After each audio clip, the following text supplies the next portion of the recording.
Hello friends, subscribe my channel Hotties 92. امام مالک نے خبر دی نافع سے وہ عبداللہ بن عمر رضی اللہ عنہ سے کہ رسول اللہ صلی اللہ علیہ وسلم نے فرمایا کسی مسلمان کے لیے جن کے پاس وصیت کے قابل کوئی بھی مال ہو درست نہیں کہ 2 رات بھی وصیت کو لکھ کر اپنے پاس محفوظ رکھے بغیر گزارے۔ امام مالک کے ساتھ اس روایت کی مطابقت محمد بن مسلم نے عمر بن دینار سے کی ہے۔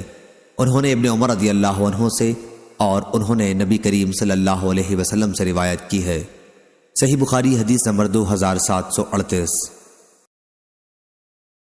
اسحاق نے عمر بن عبداللہ سے بیان کیا اور ان سے رسول اللہ صلی اللہ علیہ وسلم کے نسبتی بھائی عمر بن حارث رضی اللہ عنہ نے جو جویریہ بنت حارث رضی اللہ عنہا ام المومنین کے بھائی ہیں بیان کیا کہ رسول اللہ صلی اللہ علیہ وسلم نے اپنی وفات کے بعد سوائے اپنے سفید خچر، اپنے ہتھیار اور اپنی زمین کے جسے آپ صلی اللہ علیہ وسلم وقف کر گئے تھے نہ کوئی درہم چھوڑا تھا، نہ دینار، نہ غلام، نہ باندی اور نہ کوئی چیز۔ صحیح بخاری حدیث نمبر 2739۔ طلحہ بن مصرف نے بیان کیا، انہوں نے بیان کیا کہ میں نے عبداللہ بن ابی اوفر رضی اللہ عنہ سے سوال کیا کہ رسول اللہ صلی اللہ علیہ وسلم نے کوئی وصیت کی تھی؟ انہوں نے کہا کہ نہیں۔ اس پر میں نے پوچھا کہ پھر وصیت کس طرح لوگوں پر فرض ہوئی؟ یا راوی نے اس طرح بیان کیا کہ لوگوں کو وصیت کا حکم کیوں کر دیا گیا؟ انہوں نے کہا کہ حضرت صلی اللہ علیہ وسلم نے لوگوں کو کتاب اللہ پر عمل کرنے کی وصیت کی تھی اور کتاب اللہ میں وصیت کرنے کے لیے حکم موجود ہے۔ صحیح بخاری حدیث نمبر 2740۔ اسماعیل بن علیہ نے خبر دی عبداللہ بن عون سے، انہیں ابراہیم نخعی نے ان سے اسود بن یزید نے بیان کیا کہ عائشہ رضی اللہ عنہا کے یہاں کچھ لوگوں نے ذکر کیا کہ علی کرم اللہ وجہ نبی کریم صلی اللہ علیہ وسلم کے وصی تھے، تو آپ نے کہا کہ کب انہیں وصی بنایا؟ میں تو آپ کے وصال کے وقت سر مبارک اپنے سینے پر یا انہوں نے بجائے سینے کے کہا کہ اپنی گود میں رکھے ہوئے تھی، پھر آپ نے پانی کا تشت منگوایا تھا کہ اتنے میں سر مبارک میری گود میں جھک گیا اور میں سمجھ نہ سکی کہ آپ کی وفات ہو چکی ہے، تو آپ نے علی کو وصی کب بنایا؟ صحیح بخاری حدیث نمبر 2741۔ سعد بن ابی وقاص رضی اللہ عنہ نے بیان کیا کہ نبی کریم صلی اللہ علیہ وسلم حجۃ الوداع میں میری عیادت کو تشریف لائے۔ میں اس وقت مکے میں تھا۔ حضور اکرم صلی اللہ علیہ وسلم اس سرزمین پر موت کو پسند نہیں فرماتے تھے جہاں سے کوئی ہجرت کر چکا ہو۔ حضرت صلی اللہ علیہ وسلم نے فرمایا اللہ ابن عفرہ سعد بن خولہ رضی اللہ عنہ پر رحم فرمائے۔ میں نے عرض کیا یا رسول اللہ صلی اللہ علیہ وسلم میں اپنے سارے مال و دولت کی وصیت کر دوں؟ آپ نے فرمایا کہ نہیں۔ میں نے پوچھا پھر آدھی کی کر دوں؟ آپ نے اس پر بھی یہی فرمایا کہ نہیں۔ میں نے پوچھا پھر تہائی کی کر دوں؟ آپ صلی اللہ علیہ وسلم نے فرمایا تہائی کی کر سکتے ہو، اور یہ بھی بہت ہے۔ اگر تم اپنے وارثوں کو اپنے پیچھے مالدار چھوڑو تو یہ اس سے بہتر ہے کہ انہیں محتاج چھوڑ دو کہ لوگوں کے سامنے ہاتھ پھیلاتے پھریں۔ اس میں کوئی شبہ نہیں کہ جب تم اپنی کوئی چیز اللہ کے لیے خرچ کرو گے تو وہ خیرات ہے، یہاں تک کہ وہ لقمہ بھی جو تم اپنی بیوی کے منہ میں ڈالو گے وہ بھی خیرات ہے۔ اور ابھی وصیت کرنے کی کوئی ضرورت بھی نہیں، ممکن ہے کہ اللہ تعالیٰ تمہیں شفا دے اور اس کے بعد تم سے بہت سے لوگوں کو فائدہ ہو اور دوسرے بہت سے لوگ اسلام کے مخالف نقصان اٹھائیں۔ اس وقت حضرت سعد رضی اللہ عنہ کی صرف ایک بیٹی تھیں۔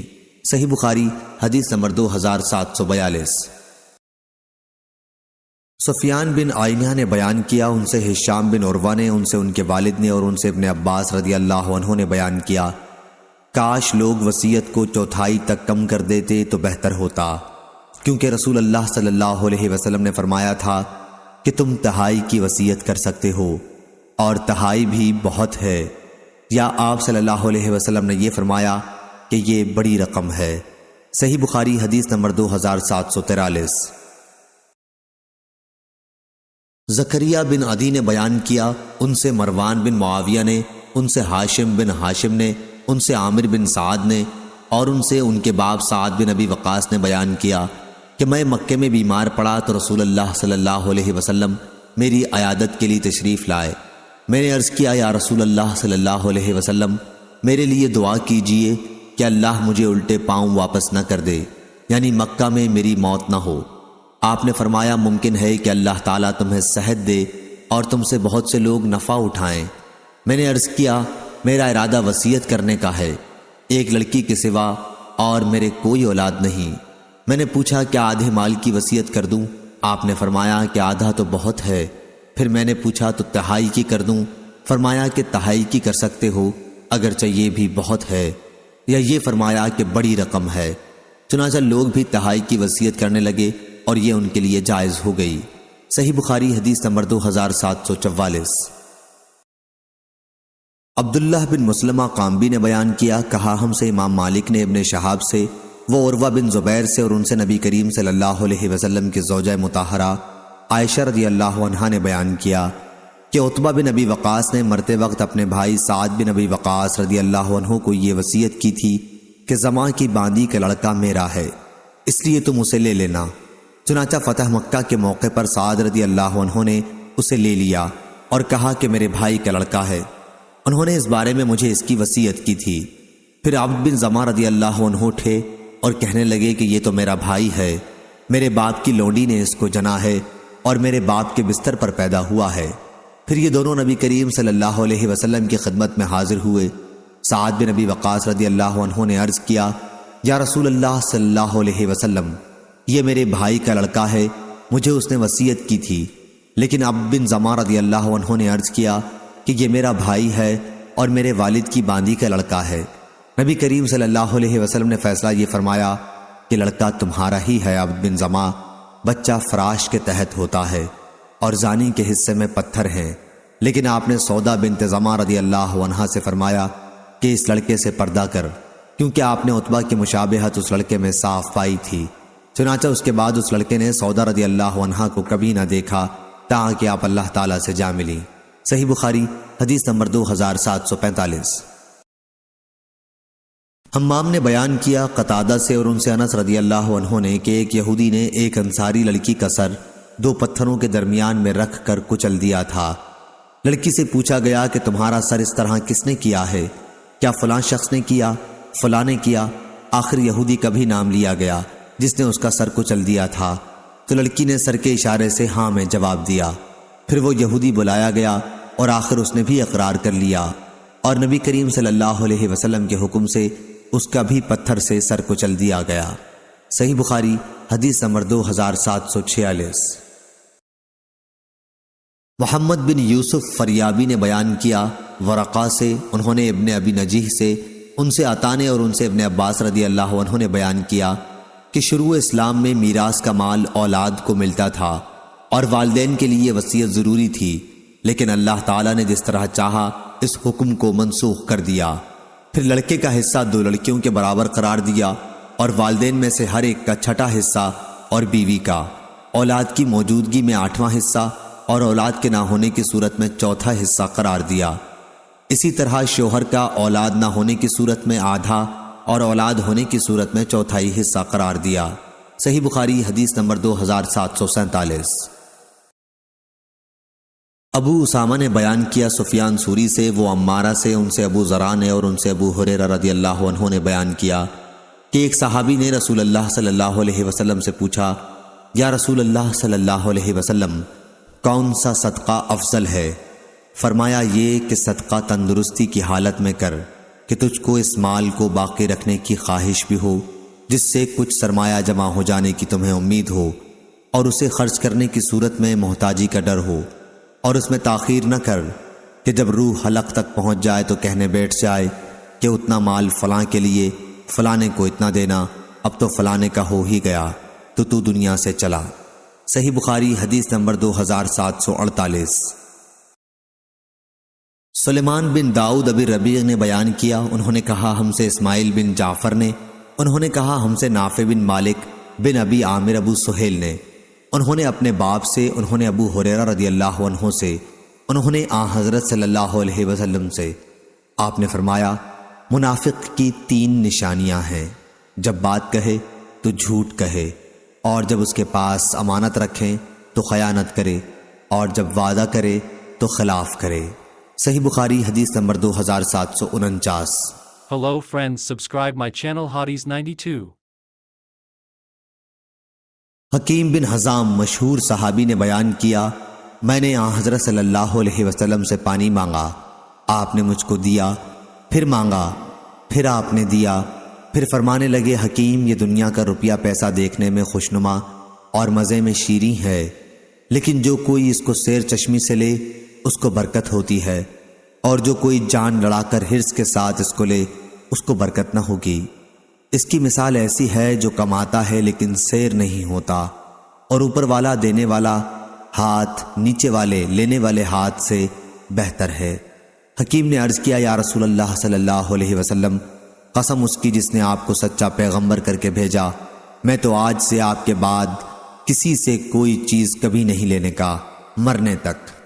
پھر حکیم کا یہ حال رہا کہ ابو بکر صدیق رضی اللہ عنہ ان کا سالانہ وظیفہ دینے کے لیے ان کو بلاتے، وہ اس کے لینے سے انکار کرتے۔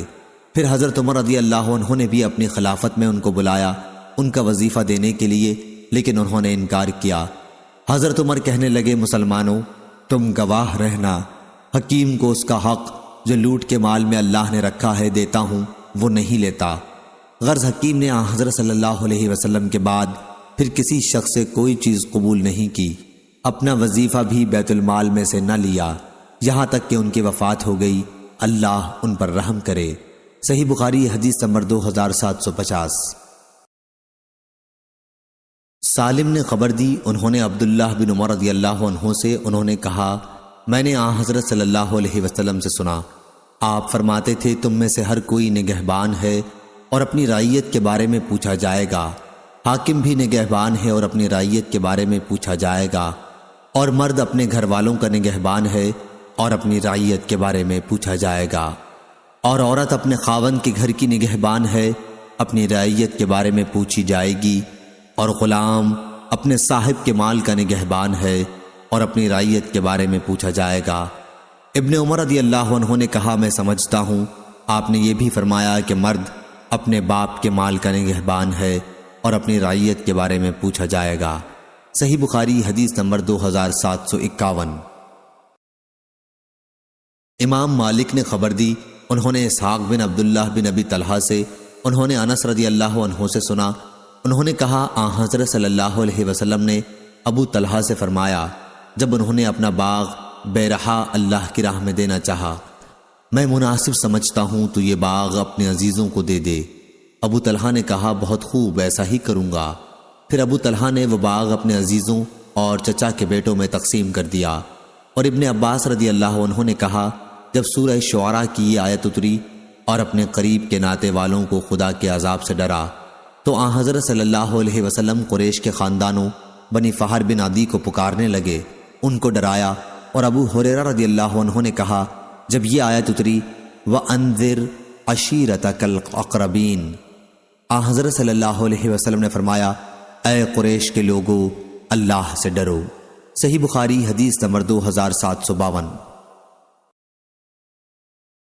سعید بن مسیب اور ابو سلمہ بن عبد الرحمن نے خبر دی کہ ابو ہریرہ رضی اللہ عنہ نے کہا، جب سورہ شعراء کی یہ آیت اللہ تعالیٰ نے اتاری اور اپنے نزدیک ناتے والوں کو اللہ کے عذاب سے ڈرا تو رسول اللہ صلی اللہ علیہ وسلم نے فرمایا، قریش کے لوگوں، یا ایسا ہی کوئی اور کلمہ، تم لوگ اپنی اپنی جانوں کو نیک اعمال کے بدلے مول لے لو، بچا لو، میں اللہ کے سامنے تمہارے کچھ کام نہیں آنے کا، یعنی اس کی مرضی کے خلاف میں کچھ نہیں کر سکنے کا۔ عبد مناف کے بیٹو، میں اللہ کے سامنے تمہارے کچھ کام نہیں آنے کا۔ عباس عبد المطلب کے بیٹے، میں اللہ کے سامنے کچھ کام نہیں آنے کا۔ صفیہ میری پھوپھی، میں اللہ کے سامنے تمہارے کچھ کام نہیں آنے کا۔ فاطمہ رضی اللہ عنہا، بیٹی تو چاہے میرا مال مانگ لے لیکن اللہ کے سامنے تیرے کچھ کام نہیں آئے گا۔ ابو الیمان کے ساتھ حدیث کو اسبغ نے بھی عبداللہ بن وہب سے، انہوں نے یونس سے، انہوں نے ابن شہاب سے روایت کیا۔ صحیح بخاری حدیث نمبر 2753۔ ابو ایوانہ نے بیان کیا، ان سے قتادہ نے اور ان سے انس رضی اللہ عنہ نے کہ نبی کریم صلی اللہ علیہ وسلم نے دیکھا کہ ایک شخص قربانی کا اونٹ ہاں کے لیے جا رہا ہے۔ حضرت صلی اللہ علیہ وسلم نے اس سے فرمایا کہ اس پر سوار ہو جا۔ اس صاحب نے کہا کہ یا رسول اللہ، یہ قربانی کا اونٹ ہے۔ آپ نے تیسری یا چوتھی بار فرمایا، افسوس، سوار بھی ہو جا۔ یا آپ نے ویلکا کے بجائے ویحکا فرمایا، جس کے معنی بھی وہی ہیں۔ صحیح بخاری حدیث نمبر 2754۔ امام مالک نے بیان کیا، ان سے ابو زناد نے، ان سے اعرج نے اور ان سے ابو ہریرہ رضی اللہ عنہ نے کہ رسول اللہ صلی اللہ علیہ وسلم نے دیکھا کہ ایک صاحب قربانی کا اونٹ ہانکے لیے جا رہے ہیں۔ آپ نے فرمایا کہ اس پر سوار ہو جا، لیکن انہوں نے معذرت کی کہ یا رسول اللہ صلی اللہ علیہ وسلم یہ تو قربانی کا ہے۔ آپ صلی اللہ علیہ وسلم نے پھر فرمایا کہ سوار بھی ہو جا۔ افسوس یہ کلمہ آپ صلی اللہ علیہ وسلم نے تیسری یا چوتھی مرتبہ فرمایا تھا۔ صحیح بخاری حدیث number 2755۔ Hello friends, subscribe my channel Hotties 92. ابن جریج نے خبر دی، کہا کہ مجھے یعلی بن مسلم نے خبر دی، انہوں نے اکرمہ سے سنا، وہ بیان کرتے تھے کہ ہمیں ابن عباس رضی اللہ عنہ نے خبر دی کہ سعد بن عبادہ رضی اللہ عنہ کی ماں عمرہ بنت مسعود کا انتقال ہوا اور وہ ان کی خدمت میں موجود نہیں تھے۔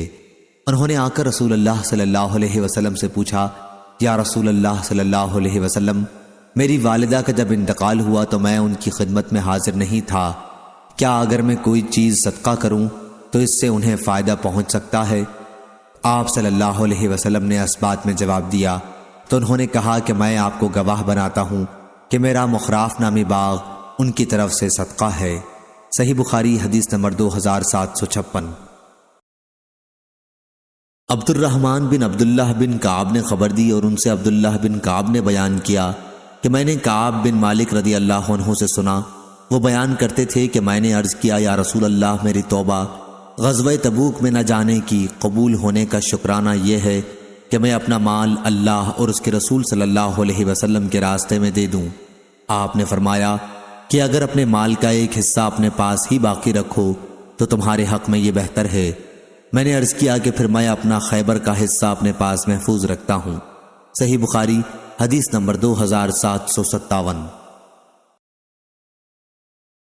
عبدالعزیز بن عبداللہ بن ابی سلمہ نے خبر دی، انہیں اسحاق بن عبداللہ بن ابی طلحہ نے امام بخاری رحمہ اللہ نے کہا کہ میں سمجھتا ہوں کہ یہ روایت انہوں نے انس رضی اللہ عنہ سے کی ہے کہ انہوں نے بیان کیا، جب سورہ آل عمران کی یہ آیت نازل ہوئی کہ تم نیکی ہرگز نہیں پا سکتے جب تک اس مال میں سے خرچ نہ کرو جو تم کو زیادہ پسند ہے، تو ابو طلحہ رضی اللہ عنہ رسول اللہ صلی اللہ علیہ وسلم کی خدمت میں حاضر ہوئے اور عرض کیا، یا رسول اللہ صلی اللہ علیہ وسلم، اللہ تبارک و تعالی اپنی کتاب میں فرماتا ہے کہ تم نیکی ہرگز نہیں پا سکتے جب تک اس مال میں سے خرچ نہ کرو جو تم کو زیادہ پسند ہے، اور میرے اموال میں سب سے پسند مجھے بیرحا ہے۔ بیان کیا کہ بیرحا ایک باغ تھا، رسول اللہ صلی اللہ علیہ وسلم بھی اس میں تشریف لے جایا کرتے، اس کے سائے میں بیٹھتے اور اس کا پانی پیتے۔ ابو طلحہ نے کہا کہ اس لیے وہ اللہ عز و جل کی راہ میں صدقہ اور رسول اللہ صلی اللہ علیہ وسلم کے لیے ہے، میں اس کی نیکی اور اس کے ذخیرہ آخرت ہونے کی امید رکھتا ہوں، بس یا رسول اللہ صلی اللہ علیہ وسلم، جس طرح اللہ آپ کو بتائے اسے خرچ کیجئے۔ رسول اللہ صلی اللہ علیہ وسلم نے فرمایا، واہ واہ، شاباش ابو طلحہ، یہ تو بڑا نفع بخش مال ہے، ہم تم سے اسے قبول کر کے پھر تمہارے ہی حوالے کر دیتے ہیں، اور اب تم اسے اپنے عزیزوں کو دے دو۔ چنانچہ ابو طلحہ رضی اللہ عنہ نے وہ باغ اپنے عزیزوں کو دے دیا۔ انس رضی اللہ عنہ نے بیان کیا کہ جن لوگوں کو باغ آپ نے دیا تھا ان میں ابی اور حسان رضی اللہ عنہ تھے۔ انہوں نے بیان کیا کہ حسان رضی اللہ عنہ نے اپنا حصہ معاویہ رضی اللہ عنہ کو بیچ دیا، تو کسی نے ان سے کہا کہ کیا آپ ابو طلحہ رضی اللہ عنہ کا دیا ہوا مال بیچ رہے ہیں؟ حسان رضی اللہ عنہ نے جواب دیا کہ میں کھجور کا 1 سا روپوں کے 1 سا کے بدل کیوں نہ بیچوں؟ انس نے کہا، یہ باغ بن حدیلہ کے محلے کے قریب تھا جسے معاویہ رضی اللہ عنہ نے بطور قلعے کے تعمیر کیا تھا۔ صحیح بخاری حدیث نمبر 2758۔ ابو ایوانہ نے بیان کیا ابو بشر جعفر سے، ان سے سعید بن جبیر نے اور ان سے ابن عباس رضی اللہ عنہ نے فرمایا کہ کچھ لوگ گمان کرنے لگے ہیں کہ یہ آیت جس کا ذکر عنوان میں ہوا میراث کی آیت سے منسوخ ہو گئی ہے۔ نہیں، قسم اللہ کی آیت منسوخ نہیں ہوئی، البتہ لوگ اس پر عمل کرنے میں سست ہو گئے ہیں۔ ترکے کے لینے والے 2 طرح کے ہوتے ہیں، ایک تو وہ جو خود وارث ہوں، اس کو تو چٹانے کا حکم ہے، عزیزوں، یتیموں اور محتاجوں کو جو تقسیم کے وقت آ جائیں دوسرا جو خود وارث نہ ہو اس کو نرمی سے جواب دینے کا حکم ہے، وہ یوں کہے میاں میں تم کو دینے کا اختیار نہیں رکھتا۔ صحیح بخاری حدیث نمبر 2759۔ امام مالک نے بیان کیا، ان سے ہشام نے، ان سے ان کے باپ نے اور ان سے عائشہ رضی اللہ عنہا نے کہا کہ ایک صحابی سعد بن عبادہ نے رسول اللہ صلی اللہ علیہ وسلم سے کہا کہ میری والدہ کی موت اچانک واقع ہو گئی، میرا خیال ہے کہ اگر انہیں گفتگو کا موقع ملتا تو وہ صدقہ کرتیں، تو کیا میں ان کی طرف سے خیرات کر سکتا ہوں؟ آپ صلی اللہ علیہ وسلم نے فرمایا کہ ہاں، ان کی طرف سے خیرات کر۔ صحیح بخاری حدیث نمبر 2760۔ امام مالک نے خبر دی ابن شہاب سے، انہیں عبید اللہ بن عبداللہ نے اور انہیں ابن عباس رضی اللہ عنہ نے کہ سعد بن عبادہ رضی اللہ عنہ نے رسول اللہ صلی اللہ علیہ وسلم سے مسئلہ پوچھا۔ انہوں نے عرض کیا کہ میری ماں کا انتقال ہو گیا ہے اور اس کے ذمے ایک نظر تھی۔ آپ صلی اللہ علیہ وسلم نے فرمایا کہ ان کی طرف سے نظر پوری کر دے۔ صحیح بخاری حدیث نمبر 2761۔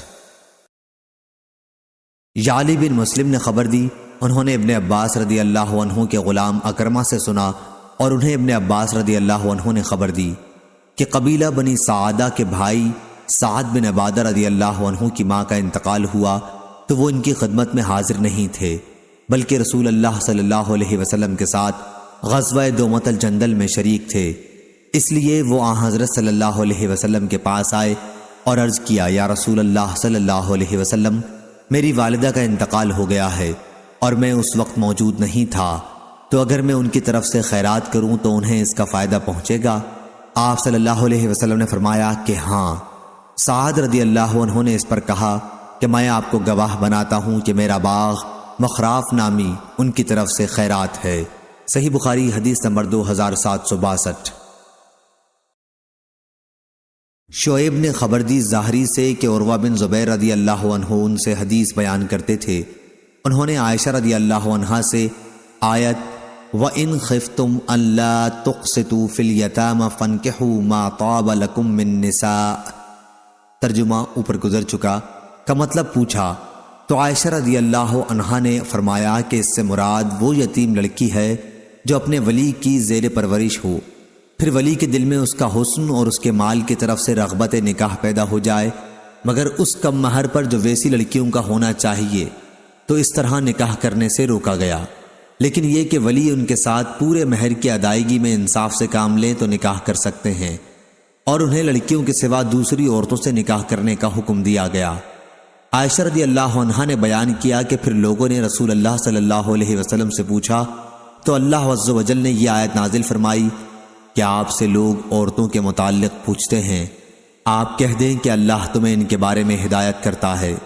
حضرت عائشہ رضی اللہ عنہا نے کہا کہ پھر اللہ تعالیٰ نے اس آیت میں بیان کر دیا کہ یتیم لڑکی اگر جمال اور مال والی ہو اور ان کے ولی ان سے نکاح کرنے کے خواہش مند ہوں، لیکن پورا مہر دینے میں ان کے خاندان کے طریقوں کی پابندی نہ کر سکیں تو وہ ان سے نکاح مت کریں، جبکہ مال اور حسن کی کمی کی وجہ سے ان کی طرف انہیں کوئی رغبت نہ ہوتی ہو تو انہیں وہ چھوڑ دیتے اور ان کے سوا کسی دوسری عورت کو تلاش کرتے۔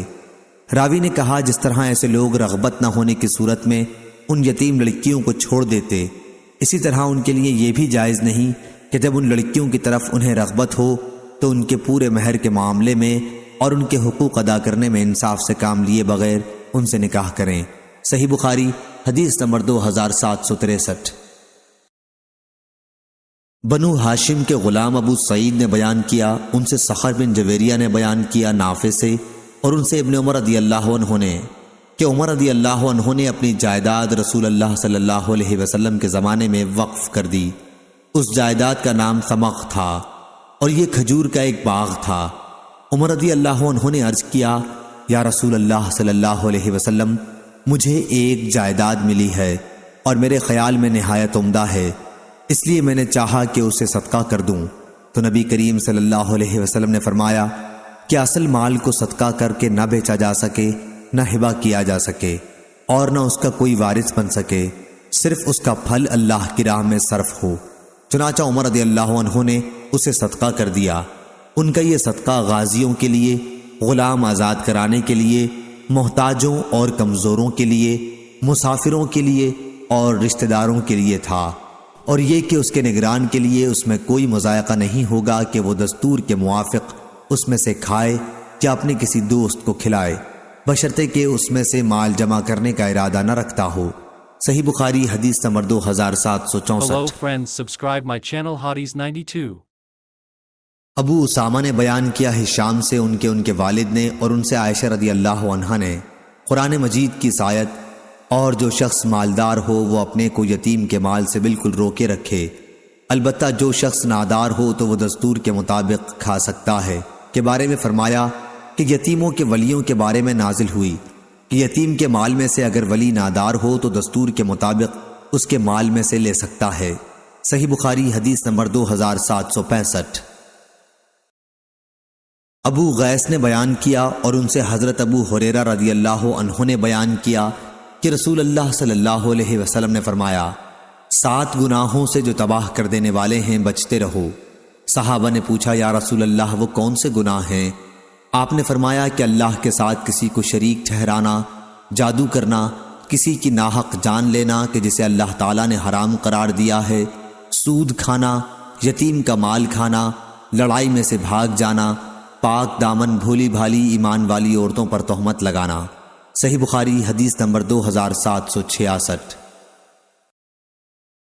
حماد بن اسامہ نے بیان کیا، ان سے ایوب نے، ان سے نافع نے بیان کیا کہ ابن عمر رضی اللہ عنہ کو کوئی وصی بناتا تو وہ کبھی انکار نہ کرتے۔ ابن سیرین تابعی رحمہ اللہ کا محبوب مشغلہ یہ تھا کہ یتیم کے مال و جائیداد کے سلسلے میں ان کے خیر خواہوں اور ولیوں کو جمع کرتے تاکہ ان کے لیے کوئی اچھی صورت پیدا کرنے کے لیے غور کریں۔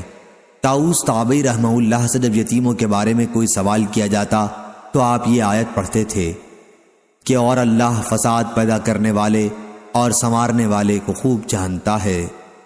عطا رحمہ اللہ نے یتیموں کے بارے میں کہا، خواہ وہ معمولی قسم کے لوگوں میں ہوں یا بڑے درجے کے، اس کا ولی اس کے حصے میں سے جیسے اس کے لائق ہو ویسا اس پر خرچ کرے۔ صحیح بخاری حدیث نمبر 2767۔ عبدالعزیز بن صہیب نے بیان کیا، ان سے انس رضی اللہ عنہ نے بیان کیا کہ رسول اللہ صلی اللہ علیہ وسلم مدینہ تشریف لائے تو آپ کے ساتھ کوئی خادم نہیں تھا، اس لیے ابو طلحہ جو میرے سوتیلے باپ تھے میرا ہاتھ پکڑ کر حضرت صلی اللہ علیہ وسلم کی خدمت میں لے گئے اور عرض کی، یا رسول اللہ، انس سمجھدار بچہ ہے، یہ آپ کی خدمت کیا کرے گا۔ انس رضی اللہ عنہ کہتے ہیں کہ میں نے آپ کے سفر اور حضر میں خدمت کی، آپ نے مجھ سے کبھی کسی کام کے بارے میں جسے میں نے کر دیا ہو یہ نہیں فرمایا کہ یہ کام تم نے اس طرح کیوں کیا، اسی طرح کسی ایسے کام کے متعلق جسے میں نہ کر سکا ہوں آپ نے یہ نہیں فرمایا کہ تو نے یہ کام اس طرح کیوں نہیں کیا۔ صحیح بخاری حدیث نمبر 2768۔ عبداللہ بن مسلمہ نے بیان کیا، کہا ہم سے امام مالک نے، ان سے اسحاق بن عبداللہ بن ابی طلحہ نے، انہوں نے انس بن مالک رضی اللہ عنہ سے سنا، آپ رضی اللہ عنہ بیان کرتے تھے کہ ابو طلحہ رضی اللہ عنہ کھجور کے باغات کے اعتبار سے مدینے کے انصار میں سب سے بڑے مالدار تھے اور انہیں اپنے تمام مالوں میں مسجد نبوی کے سامنے بیرہا کا باغ سب سے زیادہ پسند تھا۔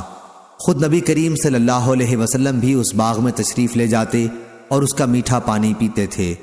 انس رضی اللہ عنہ نے بیان کیا کہ پھر جب یہ آیت نازل ہوئی، نیکی تم ہرگز نہیں حاصل کرو گے جب تک اپنے اس مال سے نہ خرچ کرو جو تمہیں پسند ہو، تو ابو طلحہ رضی اللہ عنہ اٹھے اور آ کر رسول اللہ صلی اللہ علیہ وسلم سے عرض کیا کہ یا رسول اللہ صلی اللہ علیہ وسلم، اللہ تعالیٰ فرماتا ہے کہ تم نیکی ہرگز نہیں حاصل کر سکو گے جب تک اپنے ان مالوں میں سے خرچ نہ کرو جو تمہیں زیادہ پسند ہو، اور میرے اموال میں مجھے سب سے زیادہ پسند بیرہا ہے اور یہ اللہ کے راستے میں صدقہ ہے۔ میں اللہ کی بارگاہ سے اس کی نیکی اور ذخیرہ آخرت ہونے کی امید رکھتا ہوں۔ آپ کو جہاں اللہ تعالیٰ بتائے اسے خرچ کریں۔ حضرت صلی اللہ علیہ وسلم نے فرمایا، شاباش، یہ تو بڑا فائدہ بخش مال ہے، یا آپ نے بجائے رابح کے رائح کہا۔ یہ شک عبداللہ بن مسلمہ راوی کو ہوا تھا، اور جو کچھ تم نے کہا میں نے سن لیا ہے، اور میرا خیال ہے کہ تم اسے اپنے ناتے والوں کو دے دو۔ ابو طلحہ نے عرض کیا، یا رسول اللہ صلی اللہ علیہ وسلم، میں ایسا ہی کروں گا۔ چنانچہ انہوں نے اپنے عزیزوں اور اپنے چچا کے لڑکوں میں تقسیم کر دیا۔ اسماعیل، عبداللہ بن یوسف اور یحییٰ بن یحییٰ نے مالک کے واسطے سے رابح کے بجائے رائح بیان کیا ہے۔ صحیح بخاری حدیث نمبر 2769۔ عمرو بن دینار نے بیان کیا اکرمہ سے، اور انہوں نے ابن عباس رضی اللہ عنہ سے، کہ ایک صحابی سعد بن عبادہ نے رسول اللہ صلی اللہ علیہ وسلم سے پوچھا کہ ان کی ماں کا انتقال ہو گیا ہے، کیا اگر وہ ان کی طرف سے خیرات کریں تو انہیں اس کا فائدہ پہنچے گا؟ آپ نے جواب دیا کہ ہاں۔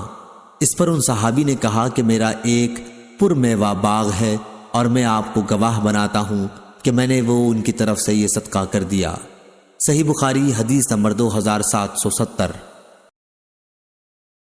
عبد الوارث نے بیان کیا، ان سے ابو طیاح یزید بن حمید نے، اور ان سے انس رضی اللہ عنہ نے، انہوں نے کہا آن حضرت صلی اللہ علیہ وسلم نے مدینے میں مسجد بنانے کا حکم دیا، اور بنی نجار سے فرمایا تم اپنے اس باغ کا مجھ سے مول کر لو۔ انہوں نے کہا ہرگز نہیں، خدا کی قسم ہم تو اللہ ہی سے اس کا مول لیں گے۔ صحیح بخاری حدیث number 2771۔ Hello friends, subscribe my channel Hotties 92.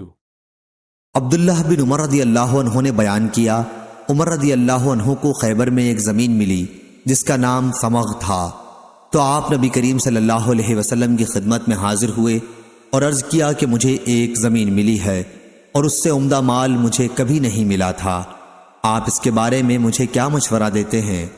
آپ نے فرمایا کہ اگر چاہے تو اصل جائیداد اپنے قبضے میں روک رکھ اور اس کے منافع کو خیرات کر دے۔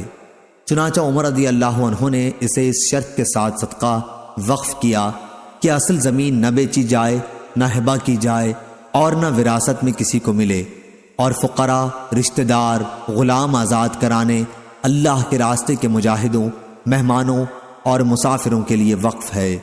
جو شخص بھی اس کا متولی ہو، اگر دستور کے مطابق اس میں سے کھائے یا اپنے کسی دوست کو کھلائے تو کوئی مضائقہ نہیں، بشرطے کہ مال جمع کرنے کا ارادہ نہ ہو۔ صحیح بخاری حدیث نمبر 2772۔ نافع نے بیان کیا، ان سے عبداللہ بن عمر رضی اللہ عنہ نے، کہ عمر رضی اللہ عنہ کو خیبر میں ایک جائیداد ملی، تو آپ نے نبی کریم صلی اللہ علیہ وسلم کی خدمت میں حاضر ہو کر اس کے متعلق خبر دی۔ آن حضرت صلی اللہ علیہ وسلم نے فرمایا کہ اگر چاہو تو اسے صدقہ کر دو۔ چنانچہ آپ نے فقراء، مساکین، رشتہ داروں اور مہمانوں کے لیے اسے صدقہ کر دیا۔ صحیح بخاری حدیث نمبر 2773۔ عبد الصمد نے بیان کیا، کہا کہ میں نے اپنے والد عبد الوارث سے سنا، ان سے ابو طیاح نے بیان کیا، کہا کہ مجھ سے انس بن مالک رضی اللہ عنہ نے بیان کیا کہ جب رسول اللہ صلی اللہ علیہ وسلم مدینہ تشریف لائے تو آپ نے مسجد بنانے کے لیے حکم دیا اور فرمایا اے بنو نجار اپنے باغ کی مجھ سے قیمت لے لو۔ انہوں نے کہا کہ نہیں، اللہ کی قسم ہم تو اس کی قیمت صرف اللہ سے مانگتے ہیں۔ صحیح بخاری حدیث نمبر 2774۔ نافع نے بیان کیا، اور ان سے عبداللہ بن عمر رضی اللہ عنہ نے، کہ عمر نے اپنا ایک گھوڑا اللہ کے راستے میں جہاد کرنے کے لیے ایک آدمی کو دے دیا۔ یہ گھوڑا حضرت صلی اللہ علیہ وسلم کو حضرت عمر رضی اللہ عنہ نے دیا تھا، اس لیے کہ آپ جہاد میں کسی کو اس پر سوار کریں۔ پھر عمر رضی اللہ عنہ کو معلوم ہوا کہ جس شخص کو یہ گھوڑا ملا تھا وہ اس گھوڑے کو بازار میں بیچ رہا ہے، اس لیے رسول اللہ صلی اللہ علیہ وسلم سے پوچھا کہ کیا وہ اسے خرید سکتے ہیں؟ آپ نے فرمایا کہ ہرگز اسے نہ خرید، اپنا دیا ہوا صدقہ واپس نہ لے۔ صحیح بخاری حدیث نمبر 2775۔ امام مالک نے خبر دی، انہیں ابو زناد نے، انہیں اعرج نے، اور انہیں ابو ہریرہ رضی اللہ عنہ نے، کہ رسول اللہ صلی اللہ علیہ وسلم نے فرمایا جو آدمی میرے وارث ہیں وہ روپیہ اشرفی اگر میں چھوڑ جاؤں تو وہ تقسیم نہ کریں، وہ میری بیویوں کا خرچ اور جائیداد کا اہتمام کرنے والے کا خرچ نکالنے کے بعد صدقہ ہے۔ صحیح بخاری حدیث نمبر 2776۔ حماد بن زید نے بیان کیا، ان سے ایوب سختیانی نے، ان سے نافع نے، اور ان سے عبداللہ بن عمر رضی اللہ عنہ نے، کہ عمر رضی اللہ عنہ نے اپنے وقف میں یہ شرط لگائی تھی کہ اس کا متولی اس میں سے کھا سکتا ہے اور اپنے دوست کو کھلا سکتا ہے، پر وہ دولت نہ جوڑے۔ صحیح بخاری حدیث نمبر 2777۔ عبدان نے بیان کیا کہ مجھے میرے والد نے خبر دی، انہیں شعبہ نے، انہیں ابو اسحاق نے، انہیں ابو عبد الرحمن نے، کہ جب حضرت عثمان غنی رضی اللہ عنہ محاصرے میں لیے گئے تو اپنے گھر کے اوپر چڑھ کر آپ نے باغیوں سے فرمایا کہ کہ میں تم کو خدا کی قسم دے کر پوچھتا ہوں اور صرف نبی کریم صلی اللہ علیہ وسلم کے اصحاب سے قسمیاں پوچھتا ہوں کہ کیا آپ لوگوں کو معلوم نہیں ہے کہ جب رسول اللہ صلی اللہ علیہ وسلم نے فرمایا جو شخص بر روما کو کھو دے گا اور اسے مسلمانوں کے لیے وقف کر دے گا تو اسے جنت کی بشارت ہے، تو میں نے ہی اس کنویں کو کھودا تھا۔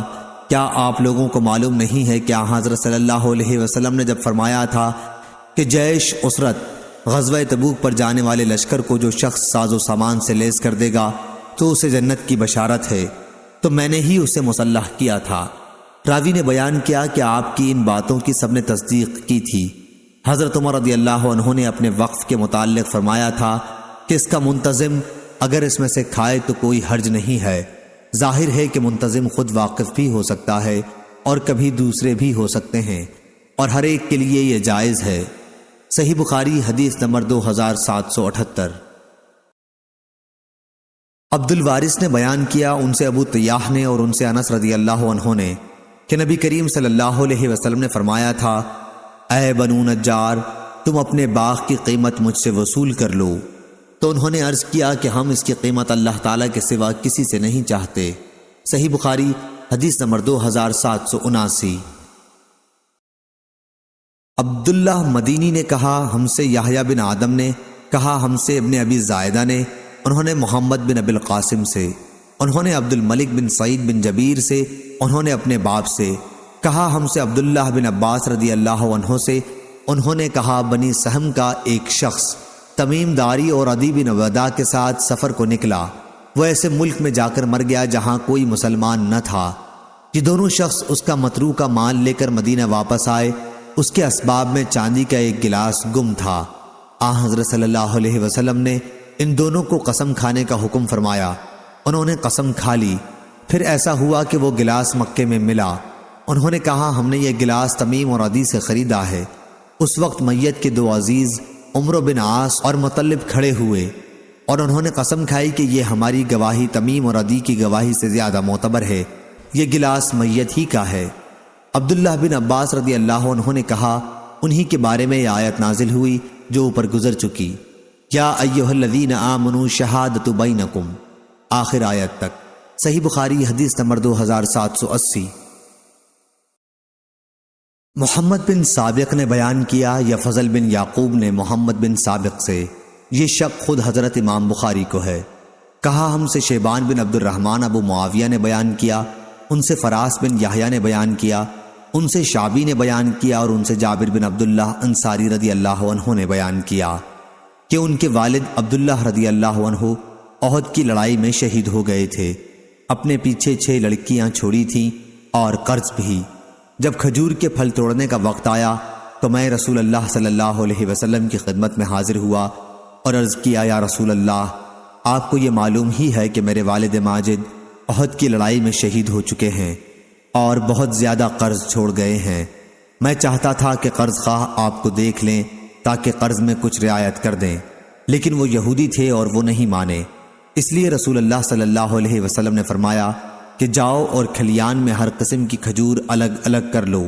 جب میں نے ایسا ہی کر لیا تو حضرت صلی اللہ علیہ وسلم کو بلایا۔ قرض خواہوں نے حضرت صلی اللہ علیہ وسلم کو دیکھ کر اور زیادہ سختی شروع کر دی تھی۔ حضرت صلی اللہ علیہ وسلم نے جب یہ طرز عمل ملاحظہ فرمایا تو سب سے بڑے کھجور کے ڈھیر کے گرد آپ نے 3 چکر لگائے اور وہیں بیٹھ گئے۔ پھر فرمایا کہ اپنے قرض خواہوں کو بلاؤ۔ آپ نے ناپ ناپ کر دینا شروع کیا اور واللہ میرے والد کی تمام امانت ادا کر دی۔ اللہ گواہ ہے کہ میں اتنے پر راضی تھا کہ اللہ تعالیٰ میرے والد کا تمام قرض ادا کر دے اور میں اپنی بہنوں کے لیے 1 کھجور بھی اس میں سے نہ لے جاؤں۔ لیکن ہوا یہ کہ ڈھیر کے ڈھیر بچ رہے اور میں نے دیکھا کہ رسول اللہ صلی اللہ علیہ وسلم جس ڈھیر پر بیٹھے ہوئے تھے اس میں سے تو 1 کھجور بھی نہیں دی گئی تھی۔ ابو عبداللہ امام بخاری رحمہ اللہ نے کہا کہ اغرو ابی حدیث میں الفاظ کے معنی ہیں کہ مجھ پر بھڑکنے اور سختی کرنے لگے۔ اس معنی میں قرآن مجید کی آیت فَأَغْرَيْنَا بَيْنَهُمُ الْعَدَاوَةَ وَالْبَغْضَاءَ میں فَأَغْرَيْنَا ہے۔ صحیح بخاری حدیث number 2781۔ Hello friends, subscribe my channel Hotties 92.